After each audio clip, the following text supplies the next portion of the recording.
The game of paintball is a cross between tag, hide and seek, and capture the flag.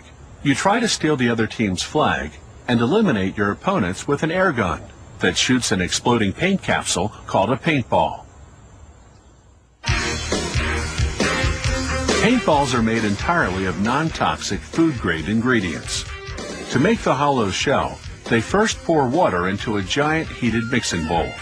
They add a sweetener and a secret combination of food ingredients the company won't divulge.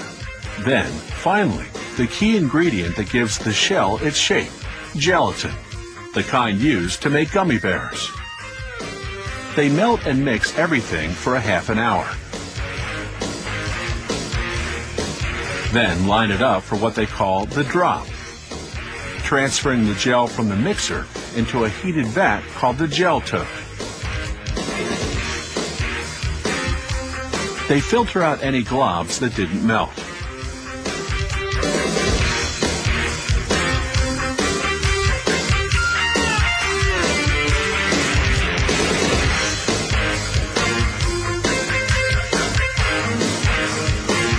Once the gel is securely in the tote, they lower in a giant blender.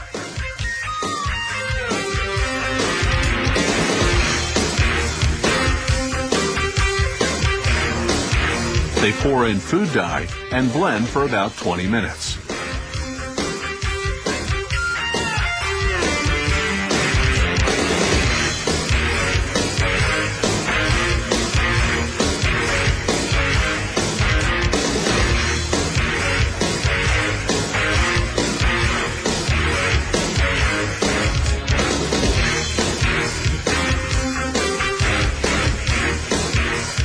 Elsewhere in the factory, they use the same method to dye what's called the fill, the paint that goes inside the shell of the paintball.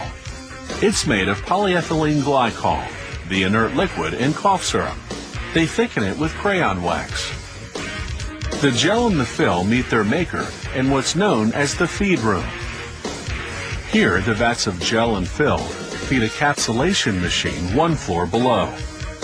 This machine is the same kind used to make bath beads and gel cap medicine. First, the machine spreads out the gel onto a cooled drum. This creates a continuous thin sheet of gel called a gel ribbon. This cooling cures the gelatin to the point where it can now be molded into the hollow shell of the ball. The machine presses the gel ribbon into a die with half-circle pockets, each forming one half of a ball shell. The machine does the next three steps in one shot. It aligns the two half shells together to form a hollow ball, injects the fill, then seals the two half shells together.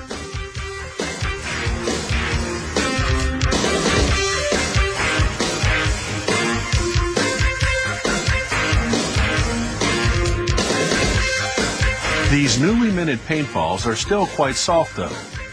If they're not dried out, they'll lose their shape, so they fall down onto a conveyor. Then roll into a tumble dryer.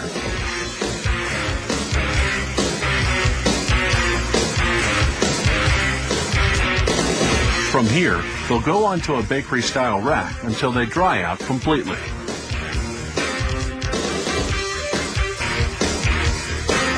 To make dual-colored paintballs, they use the exact same process, but feed two colors of gel ribbon into the capsulation machine, one color for each half of the shell.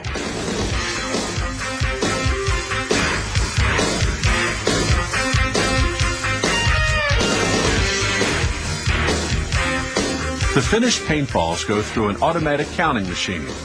This one is set to count out and package 200 balls at a time. Manufacturing this messy ammunition is a painstaking process, but well worth the effort to the millions who love the game of paintball. Invented just 15 years ago, it's caught on in more than 40 countries worldwide. And it's not just for kids. More and more companies are booking paintball outings for their employees to help build teamwork.